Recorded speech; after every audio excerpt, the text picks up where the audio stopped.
And good morning. Here we are, Mood House. Today is the 13th of May. Wow. Here we are, well into 2015. And we're experimenting a little bit. We've had some, not some criticism, but some input that, boy, that it's kind of hard to see the screen. Now, you got to understand we're projecting on a beige wall. This whole technology, we've migrated from a whiteboard to this whole screen and setup. And I'm a year into it. I'm actually starting to get really accustomed to it. I'm really enjoying this kind of. I'm having fun with the slides and starting to be able to use some creativity, and it's really been fun. So we're gonna try this today, and we're gonna make some adjustments, and I'll ask for feedback because we certainly want you to see the screen and all that. Appreciated your comments this morning, Steve, on faithful men, and I really would echo that as far as this group. You guys are intentional about your faith. We all are, and you may be asking the question, why is me? Why am I taking so doggone long with this whole thing here and talking about Jacob and I just, my mind was going this morning that for number one, I'm really grateful for this opportunity to be able for me to invest in what I love to do and looking in the scriptures into a story and to think about that story, and then to be able to have a platform to share that every week is an amazing gift, and I'm very grateful for it. But why this story and why so long in this story is because I am impassioned with the idea that we have purpose and meaning as we age. You know, If I were to throw out the question, how old do you think Jacob is in this story? You're probably thinking, oh, he's probably 35, 40. Well, he's got 11 kids. And he was 40 when he started. And he was 40 when he started. He is probably between the ages of 90 and 105 years old in this story. You know, he is a seasoned man. He's lived longer than we have at the time we're looking at this story. And then Laban is a generation above him. So at least another 30 years older, and they had a different thing going with, you know, length of life in that day. So he's an old. These guys are seasoned men, and what I'm excited about at my stage of life, I'm 61, is this second half of life, because our culture. I'm not anti-culture by any means, but by far, our culture is all about the first half of life. Those issues about making, getting the proper career and making the dent, and primarily that means making a lot of money, and that is the cultural bias. And when a person starts to move towards retirement, there is no vision for that man as far as from a culture. Now that's different than other cultures where the gray hair and the bald heads, there are people who were revered in their cultures because of the wisdom gained. Well, that isn't the case. Not so much. There's pockets of that. But we have purpose and we have meaning, and we have so much we can impart to the generations coming up. And that's about what really turns my crank at this stage of life, is offering this voice that we have something and that we need to give something. We want to be life, we want to finish our course as life givers, not life takers. And to be able to impart to the next generation. And so that's what really excites me. And so when I get into these stories, there's just so much. And how we read these stories so differently now than we would have 20 years ago. But this whole dynamic in this case with between a father-in-law and a son-in-law and what's happening here, I really get into this. And it excites me, and I don't think I'm much different than you. And so that's why we're looking at this. We're not on here to conquer Genesis so we can go on to something else or this story. we're really here to chew on it and hopefully gain some understanding about your journey and my journey together and what we can impart to those around us. So that's why we're doing what we're doing.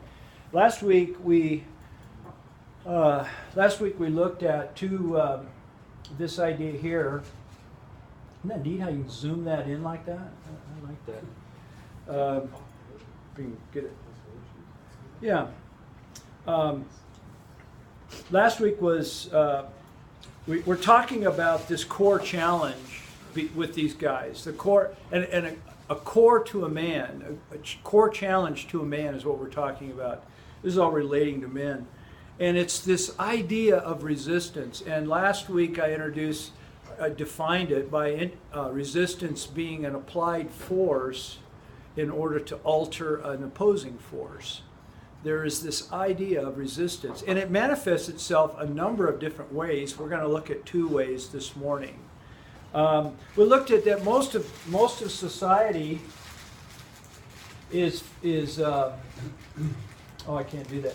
I can't circle that. But most of society is functioning here at this level, where it's just bidirectional right here, and that's why we have so much issue within our interpersonal relationships. What I'm proposing in this slide is that there's a basement, and if we can come to understanding what wisdom is as we age, is understanding what's motivating this kind of resistance in whoever I'm talking with, and it gives us the power then to respond at a different level, a more informed level, to whoever we're doing. And then, we're looking at this because we're believers in Christ. It's under the power of the Holy Spirit. We don't have to just get darted and view those as darts. We can get darted, but we don't have to return darts. We have the power of the Holy Spirit. Let's look at this a little bit differently and in a more informed way of how to return. And of course, that's what the message of Christ is all about. So there's that. And then I left you guys with a question, kind of a question is, as far as assessing your own level of resistance, and I want us to think about ourselves. So when I'm in an opposing argument, or a discussion, with my spouse or with a coworker or with somebody, we know what this resistance feels like. It starts to well up, and the question is how do I generally respond? Am I a my way or the highway kind of guy? Generally speaking, I've got to have my way because, well, I'm right. Or over here's a second one is I'm able to state my position in an argument or a debate, and then I'll state my case. I will then rest on the outcome, whatever it is. That's another position. Over here, I'm outwardly agreeable. In other words, I can smile and I seem like I'm really a congenial guy in a debate or a discussion, but then I walk away and I'm torqued off. I'm inwardly resentful. Outwardly, I'm fine, but inwardly resentful. That's a confliction there. I don't get mad, I get even. Yeah, I had an electrical inspector tell me that one day. Oh, geez. It says, Mike, electrical inspectors never get angry, they just get even. Okay. So anyway, then the last one here is unable to state my position, and I'm inwardly resentful as well. When it comes to conflict, I'm not very good. I blubber around. I can't tell anybody how I feel, and then I usually get beat up and I walk away. Boy, that is a true picture of a victim, And so Mike, with that place on the spectrum there, is that just an inability to articulate what you're feeling and thinking and believing, or is it that you're so muddled mentally you don't really have anything to state, you just know that you're not comfortable with what's being done. Yeah, that's, see, you're making I think, an important distinction that I didn't in my head. My head's pretty muddled anyway, so, so I'm thinking just a person, whether they are muddled in their head and can't get it out, or whether they just don't have the ability to articulate what's in there, I'm kind of grouping all that as one. But, yes, go ahead. There might be one other thing. Probably is. One that I'm familiar with is you state the position of where you're at and state the facts, and you just at a certain point you get to a point that they don't catch it and you're wasting your breath. That comes up frequently. Well, yeah, that was my attempt. I agree, but Jim, that was my attempt in this position right here, is that we're able to state our position, but then a lot of times this is out of our control. And we have the ability to state our position and then to rest in the outcome. And even though we don't like the outcome, we don't think it's a good outcome, we're able to rest in that, in the fact that we're able to state our position. So that's what I was trying to say. Just a minute, Bill. Even God in, I think it's in Romans 1, down toward the end of Romans 1. God just says, okay, I'm going to turn my back and let you go to the things that you desire.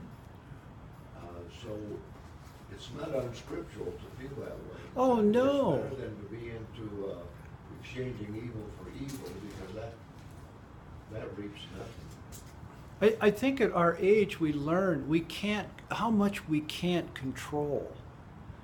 And people around us need to run their course, even though we look at that course. Look at God the Father, looks at our course and the choice. He goes, not bad idea, Mike, but I'm going to let you do that because you have to go through it. We all have had loved ones, maybe we are one of those loved ones, that had to go through some pretty painful processes in order to get to a point That's our of greatest understanding. growth period, I think.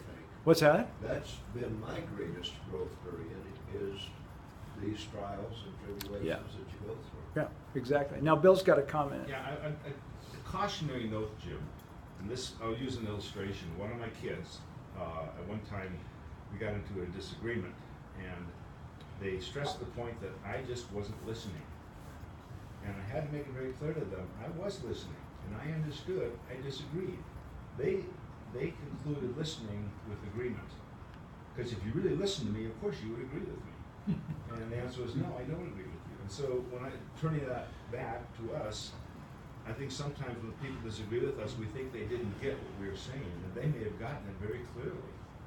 And they still choose, but that's not my route. And then that leads us to the fact that sometimes we have to address the fact, perhaps we're wrong.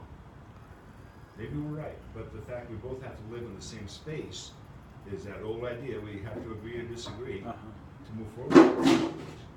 I think that's a really great outcome of the second half of life, and where we are is that I hope we get to a point where we're open to the idea, gee, I may be wrong. You know, that is much more a part of my thinking than it was 20 years ago. And if we can, or at least I understand my biases, that at least I've got biases, to actually go into an argument and actually think you're right, and that there is no other way, that's kind of a dangerous place to be, I think that's the grace God gives us as we age, is we get a little more room there to give ourselves a little more latitude. Steve? This kind of working with this stuff, I think, is so essential as the larger culture around us sort of evolves or devolves into sort of relativistic thinking. Because in this process, I see a need, and like with what you've said and you've said, there's a need to recognize, sort of to use the overused phrase, but but the hills that you are willing to die on, Uh-huh. and those that you're not, Yep. when there's a disagreement. Yeah. And it seems like our society at large is having a lot of trouble with that right now. You know, how much force should a policeman use, so to speak? Uh-huh. You know, and we need to be grounded Uh-huh. in what we believe and recognize what we're to be flexible and Yeah. where to say no. It's certainly a different world today than when we grew up. It's certainly a different, the whole value system is way different than what we grew up. You know, my case in point, we had my brother and sister-in-law came over for Mother's Day. My brother and sister-in-law, and you know, they're both junior high teachers at the same school in Greeley, and just you know what they put up with these students. You know, it's all about protecting the child. Well, gee, what about the teachers? My goodness, it's just really skewed. You know, what they are not able to do because of fear that the school district is going to get sued. You know, it's really too bad. So anyway, to move on, that was review. This is week 82. We're looking at Meet the Masters, and what are they masters of? We're getting there. Well, I'm looking at this. What's driving this is this idea of resistance, and that's the core challenge. Core challenge is resistance in us, and I think we're just, as we become to recognize that within us, then we can work with it. And so today it's the how and the why of resistance. What's down in that basement is where we're going.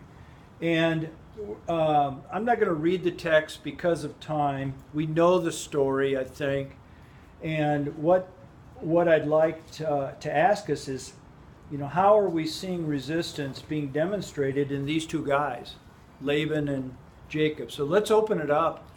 And as you think about Laban, Jacob's interaction with Laban, first of all, and we've looked at this idea of resistance as an applied force against, actually to alter another opposing force. And there are a number of different ways to do it. What is Laban's style of demonstrating resistance? How does he resist? What have we seen him do in our story? He wants to make Jacob feel that he owes. I Guilt. kind of see it that way. Guilt. Guilt. Okay. You owe me. Okay, so he's applying guilt. Yeah. Okay. He does make an offer.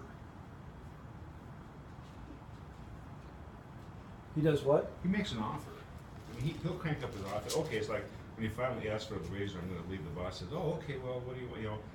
He wasn't proactive. What's it gonna in cost me? He's reactive in it, but he does make an offer. Yeah, okay, I'm going to call it reactive offer.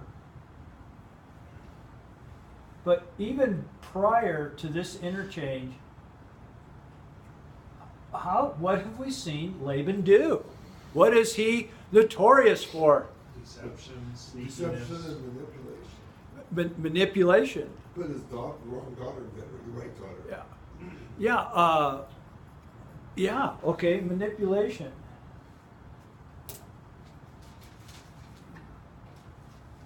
I guess we could. God, I look at it, he's out of left field. I mean, the night of the wedding, he pulls this thing out of his hat. What's that? It's deception. Deception. Yeah. Yeah. I think he was trying to get a better dowry for the good-looking daughter than he was for, and then he used the, He's trying to get what he wants. Yeah. he was trying to get more for the younger daughter that was better looking than Leah, but he used we don't give our younger daughter before the older daughter. Yeah, see, he appeals to the culture. Well, we just don't do that here. Yeah. Like that's this noble thing to do. No prior no prior discussion. He just does it. What Laban wants to do, Laban does. He entangles. Laban just does his thing. But he He's entangles. unpredictable. He entangles. He what? Entangles. In what way? Well, I mean, once you got the first daughter, now you owe me for the next daughter, and then they do this. He gets people tied up in. He has a net. He a net. I'm going to put that. He creates this net idea. Okay. Well, that gives us enough words to work at with Laban. Okay, now what about the other side? What about Jacob? How have we seen him, and we have been looking at him for a long time. How Schemer. Schemer. That's him perfect. he's what? That's him. Yeah. Schemer. Schemer. And that's SCHEM? I think so. Okay. I think so. It's either SK or SCH. I don't know. But anyway, it doesn't matter. Schemer, what other words? I mean, that's a big word. He's a schemer. I mean, okay, his action's a little bit different because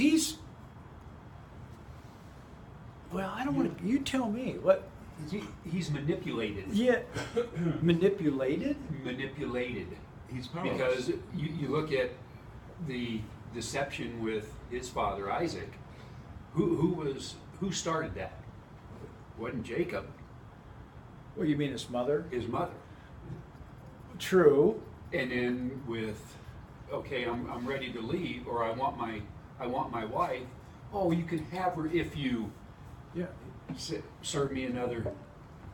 Yeah. Yeah, but then he turns that. I mean, when he goes in and picks out the goats and then he sets them up to make more of the same kind of goats and sheep, you know. Yeah, he crack just- out. I mean, he rips them off, basically. I don't know. Well, yeah. how to So describe schemer that, might but be I mean, part of it, but He worked things to his benefit there. Okay, at the end. he works it. I think that's true.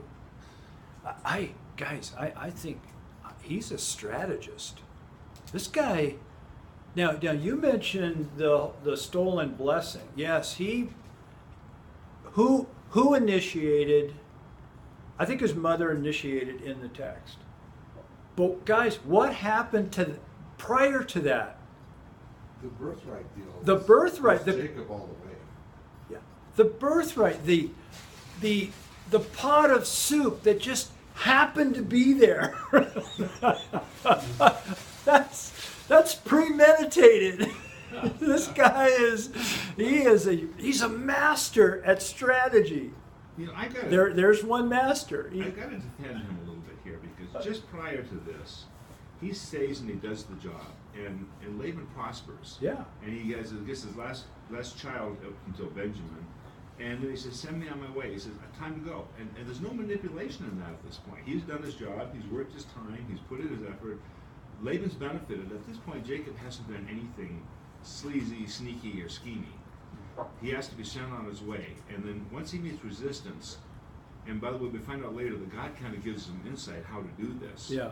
So he's kind of ironically working with God in this scheme. God's going to give him a way out of here. He's extremely patient. Yeah. Yeah. And God, how he manipulated. Well, okay, this is my turn. How he manipulated this whole thing about wanting to go and having the wherewithal within him. Of course, he is 90 years old. He's got patience.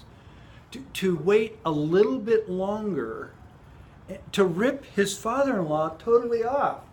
I mean, I think that was a scheme. I think that was a strategy. That was premeditated. But it's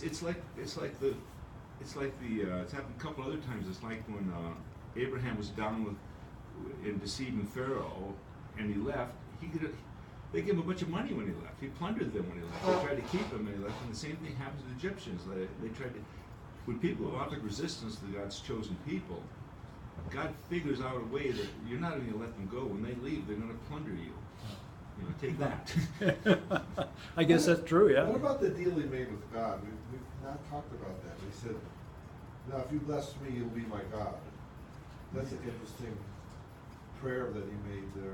I had He was forgotten seeing about the that. ladder, Yeah. that it's both going both ways. That Yeah. was a profound experience in his life. Yes. So he's had these very profound things, and then on top of it, he makes this deal.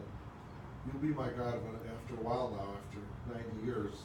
So that's all in there too. Is that a scheme with God? We pray this way, or is he Well, reflecting that I come through all this, I'll know you're God? You know, that is a great question. I had forgotten about those texts. They're there. But as I read this man's story, when you bring those things up, this doesn't surprise me because he's talking about me. How many times have I made deals with God? And I just revert back to the old Mike, you know, the way of my scheming and craftiness, although I'm not nearly the strategist Jacob is. He's the master. But is that not true? Yeah. Yeah. But God is working with Jacob here. And I don't know how he's working with Laban through Jacob. There's that bigger issue with this whole thing. Yeah. Yeah, Jim. Well, Laban has been a beautiful subject for Jacob reaping what he has sown. You can remember they Yeah. made the deal. Well, the spotted sheep Yeah. will be yours, and then he has his sons go hide them, take them to another valley. So, I mean, that's the kind of things that Jacob would usually have done.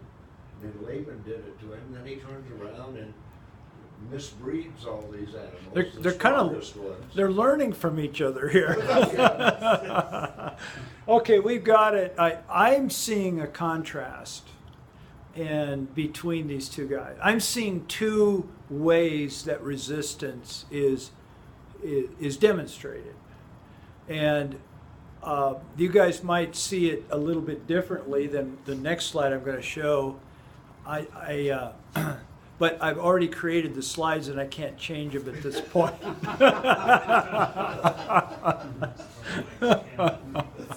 So I see a differentiation. This is the how. This is how we're looking at the how and why of resistance. We're looking at, we're looking at the word how right now, right here. I'm seeing Laban. I've got this image in my head that he bulls his way through. What Laban wants to do, Laban gets done. And so I'm using the image of the bull. That we as men know that image. That there are times, I gotta believe in your experience that you and I have just bulled our way through just because we didn't know what else to do. We just bull our way through. And of course, that can cause a tremendous amount of damage. That is one way of resistance. The applied force there is just a blitz to knock everybody down. So that's the image I've got. The mode that I'm casting Laban as is a bull. It's more outwardly, in Yeah. a sense, it's more outwardly knowable, even though he used deception Yeah. to accomplish it, like in swapping wives out. Yeah, I mean, how many guys would have the kahunas to on his daughter's wedding night to switch daughters? Everybody knew that. That took, you know what? But it's all about control. It's the issues, resistance and control. Oh, it's all about control. I think both of these are about control. That's the point. That's where we're headed with this whole thing. So, okay, then the other one, I kind of want to wrap up here. We'll wrap up with this slide, but I'm going to show a little video. It's really cute. I'm thinking Jacob is more like the Venus flytrap. Any of you ever had these as a kid? God, they're so cool. You get mail order, and you get this little plant. You can start to see these things start to come out. You wait and you wait and wait and look at it. And I've got a YouTube I want to show of a Venus flytrap doing its thing. So that's one advantage of using this kind of technology here. So we'll show. It's only a minute long, and see, you already know the outcome, but it's kind of fun to. You're going to be on the edge of your seat watching it.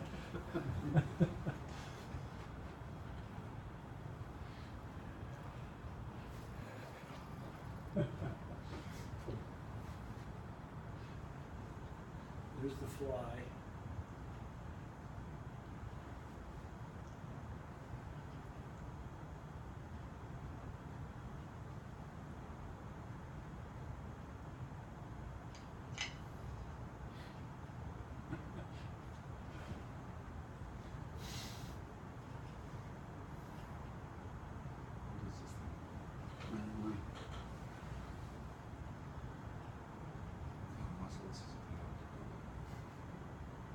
Don't blink.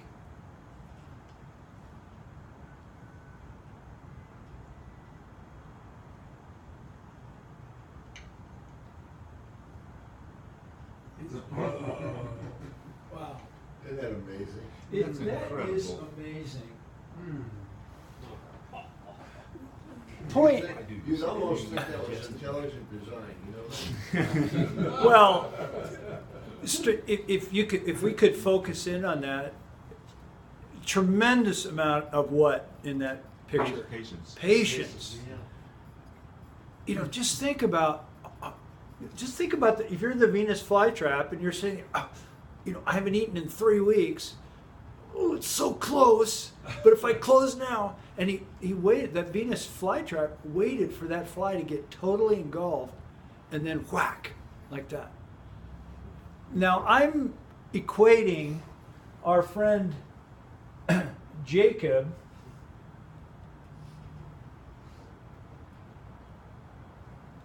with the Venus flytrap. I think this is an accurate picture of what we've seen about our friend Jacob. Jacob, the bowl of soup, or the pot of soup that just happened to be there, having his story and closing the deal. Scheming with his mother as far as the stolen birthright. He knows what he wants, and he's very strategic.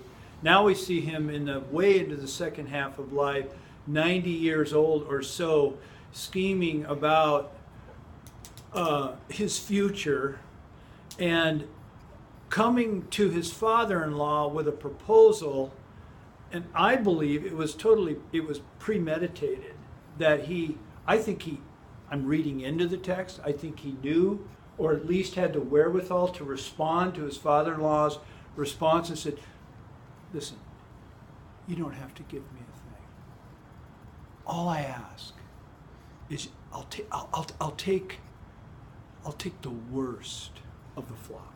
That's all I want. Because all I want is a chance.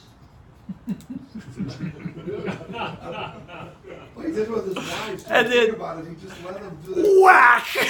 But he didn't do a thing with his wives either. He never solved the problem. They said, okay, well, we'll have kids. You know, He didn't really Yeah. meet either one of their needs. He just I got a different picture. Okay, tell me your The picture. picture I remember that I loved as a kid, it's a Norman Rockwell painting. And there's a picture that looks like a spaniel, and he's got this steak in his teeth. And he's running like crazy with his steak from the grill, and all these people chasing him, but he doesn't care. He got the steak, and he's Okay. out of there, you know. And he's probably gonna get the target out of him, but doesn't care. He got the steak. And I think of, you know, him leaving Esau. Yeah, you tricked Esau, but Esau's gonna kill him, you know. But he got out of there, and he's gonna trick Laban, and Laban's gonna probably want to kill him. But he Yeah. just, once he gets the steak, he's Yeah, out of there. it doesn't matter. Doesn't matter. So there is a journey these men are on. We're going to learn a lot more about Jacob's journey, because Jacob is going somewhere with God. There's a process he's in. He doesn't even know it. And it's the same journey that we are on as men.